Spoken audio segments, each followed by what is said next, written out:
Welcome back to the Lights Out podcast. Bedtime stories for boys and girls for when the lights go out. Good evening, boys and girls. Are you ready for bed? Are you all tucked up and ready for another Lights Out bedtime story? Good. Well, you're in for a treat tonight, because tonight's story is called King of the Sky by Nicola Daviea and illustrated by Laura Calvin. And this story, I'd like to read the little bit at the beginning of the book. Starting a new life in a new country, a young boy feels lost and alone until he meets an old man who keeps racing pigeons. Together they pin their dreams on a race across Europe and the special bird they hope can win it, the King of the Sky. A big shout out goes to all the awesome authors and the amazing listeners who are supporting the Lights Out Bedtime Stories mission of 1,000 ad-free stories for boys and girls around the world. That's right, we're trying to have 1,000 stories that boys and girls in less fortunate places can play every night. Ad-free. Who needs to listen to ads for Chevrolet or Coca-Cola or all that kind of stuff? No, it's about the stories. And so, without further ado, let's get to the stories. It's all about the stories, right? Nothing else, not here. It's just about the stories. And so, tonight's story is called King of the Sky by Nicola Daviea and illustrated by Laura Calvin. Once upon a time,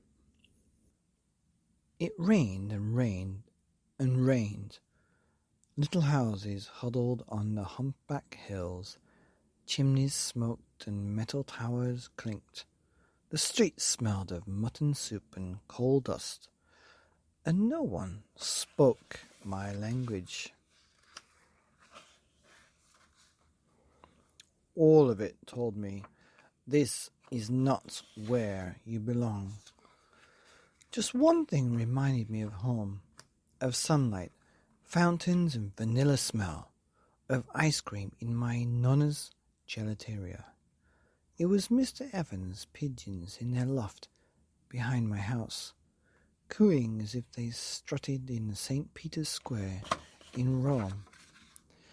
Mr. Evans' face was crumpled, and he could hardly walk, but when his birds flew, they smiled like springtime. I stood beside him and watched as his pigeons soared above the chimneys and the towers, up to where the sky stretched all the way to Italy. A little lifetime working in a coal mine had taken Mr. Evans' breath away, so he spoke soft and slow enough for me to understand. I like to see them fly, he whispered, after so long underground. And every day I came to see the pigeons.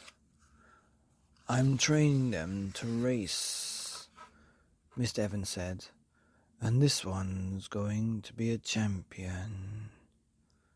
He put a pigeon in my hands.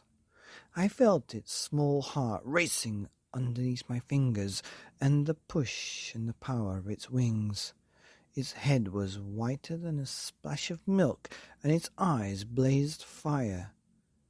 Name him, and he's yours, the old man said. I didn't have to think.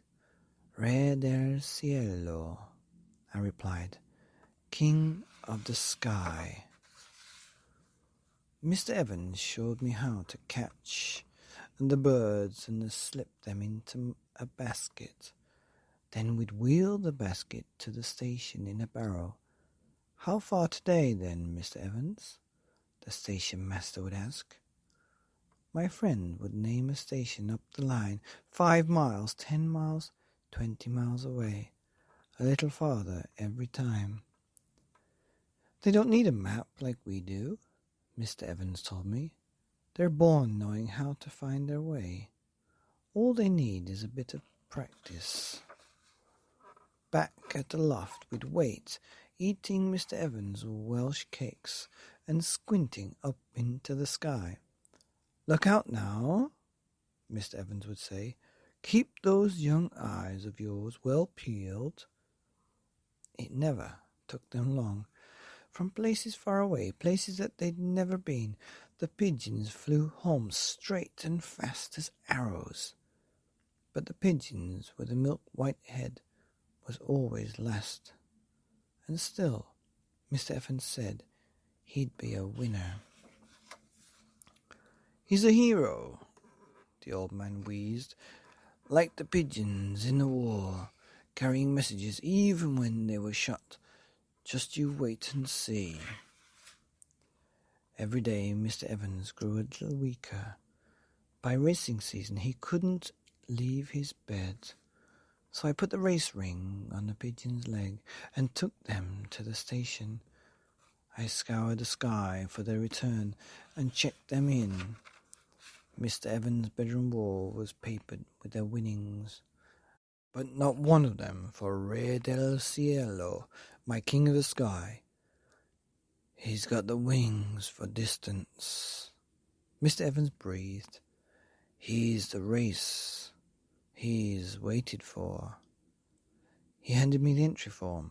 King of the Sky would go to Rome by train, then race back 1,000 miles and more. I smoothed his feathers, looked into his eyes, and put him into the basket for the journey. A part of me was going with him. I wasn't sure he would come back. The race day dawned, and a storm blew in. Lightning, wind, and rain. I waited for 2 whole days and nights, but the pigeon with the milk-white head did not return. I sat beside my friend's bed and I told him that perhaps the sunlight and the fountains and the vanilla smell of ice cream from the 1,000 gelateria had made our pigeon want to stay. "No," said Mr. Evans, "that will only tell him this is not where you belong." The old man's eyes blazed fire. "Get out there, boy," he said, "and welcome him." The rain had stopped. I ran out into the loft and squinted up into the clouds. A speck, a blob, a bird, a pigeon with a milk-white head, a hero and a champion. 1,200 miles he'd flown from somewhere far away he'd never been, steered north and west, finding his direction from the sun and the force that guides a compass needle. Flown until he saw the shape of a humpbacked hills, the lines of little houses and the chimneys, heard the clanking of towers and smelled the soups and the coal dust.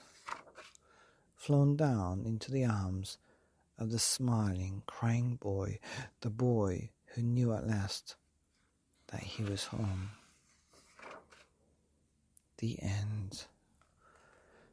Wow, what an amazing book about a pigeon called King of the Sky by Nicola Daviea. Here on the Lights Out podcast, bedtime stories for boys and girls everywhere. Good night.